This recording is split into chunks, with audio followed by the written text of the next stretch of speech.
Councilwoman Pierina Sanchez partnered with the Community for Hispanic Children and Families to host the second annual Community Block Party and Resource Fair. This was a day of festivities and unity for the residents of District 14. This is a part of our community that struggles with a lot of different things. We have high rates of violence. We have a lot of challenges that we're dealing with. That gets a lot of coverage in the news. That gets it gets a lot of attention in people's minds.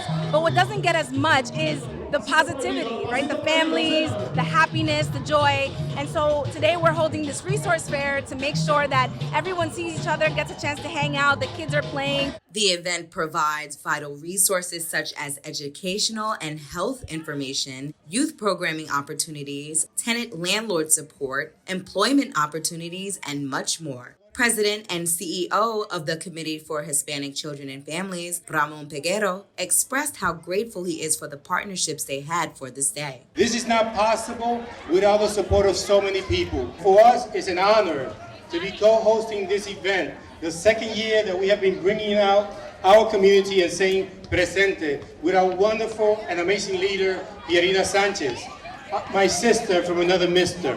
Although this is only the second annual event, organizers say they look forward to many more years to come. Folks are really happy to be here. They're very thankful that we're doing this. This is the second year that we've done it. I've been in office 2 years, so we're going to try to make this an annual thing. And it's just a beautiful thing to be able to get together for something positive for the good of the community. To learn more information about any upcoming community events for residents, you can visit council.nyc.gov/District 14. Reporting for BronxNet, Shanel Thompson.